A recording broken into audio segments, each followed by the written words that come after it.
दिसतीया भारी नेसुनी साडी, काळजाचं पाणी पाणी करतीया पोरही.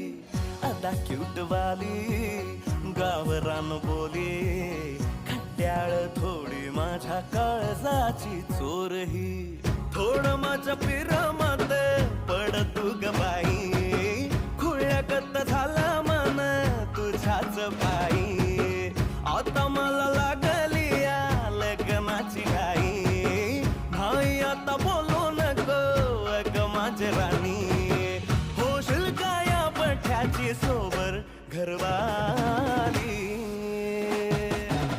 मराठमोळी थोडीशी साधी भोळी, स्वागतीचा भारी बायको पाहिजे नखरेवाली.